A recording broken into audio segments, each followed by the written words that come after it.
శ్రీమాత్రే నమ. జై గురు దత్తాత్రేయ నమ.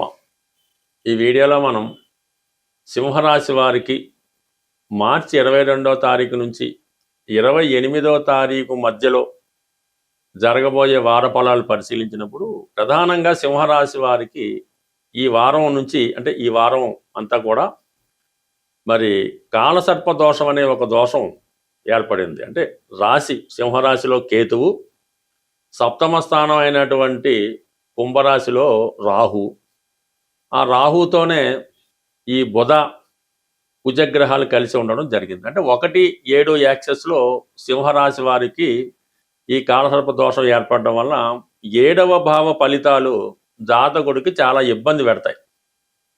ఇది ప్రధానంగా ఏంటంటే మీ జీవిత భాగస్వామి మీ భార్య లేదా మీ భర్త ద్వారా కొంత నష్టం జరగడం కానీ, కొన్ని విభేదాలు రావడం కానీ, లేదంటే వారికి ఏదైనా ఒక హెల్త్ ప్రాబ్లం రావడం కానీ జరిగే అవకాశం ఉంది. అలాగే మీరు ఎవరినైతే ఇంతకాలంగా నమ్మి వారితో కలిసి వ్యవహారం చేస్తున్నారో, పార్ట్నర్షిప్ వ్యవహారం అనుకోవచ్చు, ఒక వ్యాపారం అనుకోవచ్చు, వారు మిమ్మల్ని వెన్నుపోటు పొడిచి మిమ్మల్ని పూర్తిగా బదనాం చేసి ఒక తప్పు చేసిన వ్యక్తిగా నిలబెట్టే అవకాశం ఉంటుంది. సో అందువలన ప్రత్యర్థులు విసురుతున్నటువంటి సవాళ్ళను కానీ, వారు బిగిస్తున్నటువంటి ఉచ్చును కానీ చాలా జాగ్రత్తగా కాపాడుకోవాల్సి ఉంటుంది.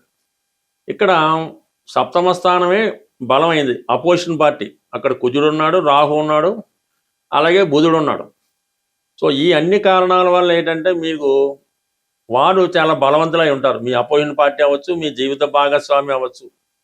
మీ యొక్క వరకు సింహరాశిలో కేవలం కేతు గ్రహం మాత్రమే ఉండడం జరిగింది. ఈ కేతువు వైరాగ్యకారకుడు, రాజీకారకుడు, ఏదైనా హృదయంతో ఆలోచించి పోనీలే అన్నటువంటి మనస్థాన్ని కల్పిస్తూ ఉంటాడు. పెద్దగా ధైర్యాన్ని ఇవ్వలేకపోతూ ఉంటాడు. సో ఆ కారణం వల్ల మీరు ముందుగానే ఎదుటి వారు ఏం చేస్తారో గమనించి దానికి అనుగుణంగా మీరు పథకాలు వేసుకుంటూ వెళ్ళవలసి ఉంటుంది. చాలా జాగ్రత్తగా మీరు ఈ ప్రస్తుతం జరుగుతున్నటువంటి కురుక్షేత్ర యుద్ధంలో ప్రధానంగా మీరు సైలెంట్గా ఉంటూనే ముందుకు వెళ్ళవలసి ఉంటుంది.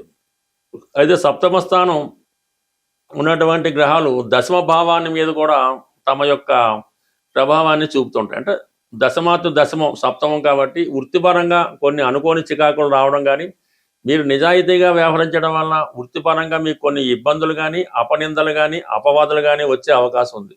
అంటే ప్రధానంగా మీ యొక్క శత్రువులు ఈ సమయంలో పైచేయి సాధిస్తారు.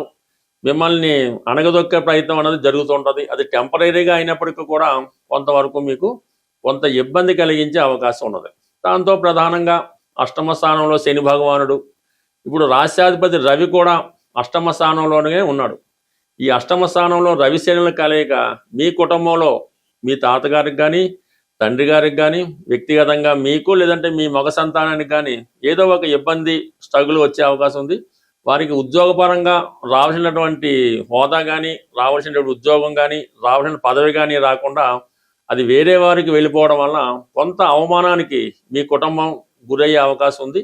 ఇది ఇలాగా అష్టమ శని ప్రభావం వల్ల, అష్టమ రవి ప్రభావం వల్ల జరిగే అవకాశం ఉంది. బట్ శుక్రుడు కూడా అదే సమయంలో అష్టమ స్థానంలో ఉండడం వల్ల ప్రధానంగా ఉద్యోగ సంబంధించిన విషయంలో, వ్యాపారపరమైన సంబంధించిన విషయంలో ఏదో ఒక అపవాద కారణంగా, ఒక నింద కారణంగా కొంత ఇబ్బంది రావడం కానీ, టెంపరీగా అది క్లోజ్ చేసే పరిస్థితి రావడం కానీ, ఉద్యోగం అయితే కొద్దిగా రాజీనామా చేయడం కానీ, సెలవు పెట్టడం కానీ జరిగే అవకాశం ఉంది. అంటే ఓవరాల్గా ఈ రాహుకేతు ప్రభావం 1-7లో ప్రభావం ఉండడం వల్ల మిగతా గ్రహాలు కూడా ఎక్కువ చెడు ఫలితాలు ఇవ్వడం జరుగుతుంటుంది.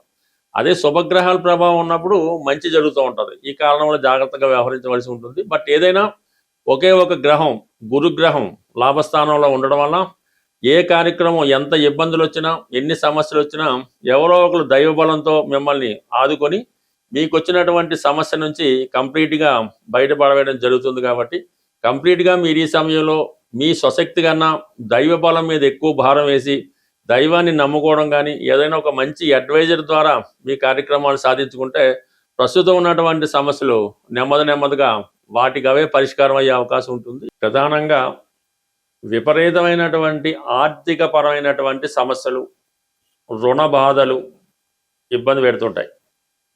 అలాగే వివాహం ఆలస్యం అవుతూ ఉంటుంది. తొందరగా వివాహ సంబంధం కుదరదు.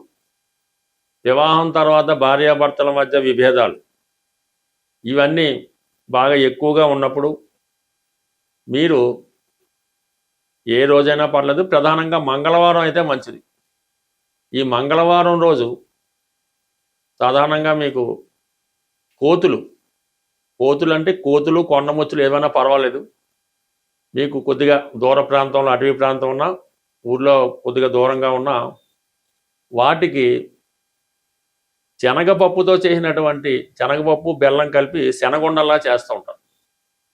లేదంటే వేరుశెనగ ఉండలు, బెల్లం వేరుశెనగ ఉండలు, అవి సాధారణంగా ఏదో ఇంట్లో తయారు చేయటం వల్ల ఒక 3 కేజీలో, ఒక 5 కేజీలో అవి చక్కగా ఉండల్లా తయారు చేసి కొద్దిగా అటవీ ప్రాంతంలో రోడ్డు మీద అది కాకుండా కొద్దిగా రోడ్డు సైడు లేదంటే పుణ్యక్షేత్రంలో అయినా పర్వాలేదు, ఎవరికి ఇబ్బంది లేకుండా, వాటికి ఇబ్బంది లేకుండా ఇవి ఏదన్నా ఒక క్లాత్ అది పరిచి ఈ ఉండలు దూరంగా పెట్టడం వల్ల ఒకేసారి ఇంచుమించు ఒక 3 కేజీలన్నా పర్వాలేదు.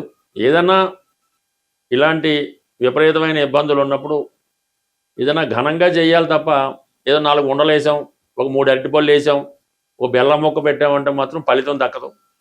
ఎక్కువగా కొద్దిగా తృప్తిగా పెట్టినప్పుడు ఆ ఫలితం కంపల్సరీగా వస్తుంది. కానీ ఈ రెమెడీ 100కి 100 రూపాయలు ఖచ్చితంగా పనిచేసి తీరుతుంది. ఒక్కసారి మీరు ప్రయత్నం చేసి చూడండి, అది మీకు దాని ఫలితం చాలా తొందరగా అనుభవంలోకి రావడం జరుగుతుంది. అయితే మన ప్రేక్షకులకి ఒక ముఖ్య గమనిక ఏంటంటే, ఈ వారం అంటే ఈ నెలలో 29వ తారీఖు మార్చి నెల ఆదివారం రోజు హైదరాబాదులోని శ్రీ సుందరయ్య విజ్ఞాన కేంద్రంలో జ్యోతిష్య మహాసభని జరగబోతుంది. అందులో ప్రముఖమైనటువంటి పుస్తక రచయితలు, ఆస్ట్రాలజర్స్ అంటే వీళ్ళ పెద్దవాళ్ళు శ్రీ మల్లాది మణిగారు, అలాగే శ్రీ నానాజీ పట్నాయక్ గారు, తర్వాత శ్రీ బంగారాయ శర్మ గారు మొదలగు ప్రముఖులు ఈ సభలో పాల్గొని వారు జ్యోతిష్యం మీద మాత్రమే ప్రసంగించడం జరుగుతూ ఉంటుంది. మీకు ఏమైనా జ్యోతిషపరమైనటువంటి సందేహాలు ఉన్నా కూడా ఆ సమయంలో మీరు తీర్చుకునే అవకాశం ఉంటుంది. కాబట్టి వీలున్న వాళ్ళు ఆ సభకి, అంటే ఉదయం 9:30 నుంచి సాయంకాలం 5:30 మధ్యలో జరుగుతుంది. అన్ని సౌకర్యాలు, సదుపాయాలు వచ్చిన ప్రేక్షకులు ఉంటాయి.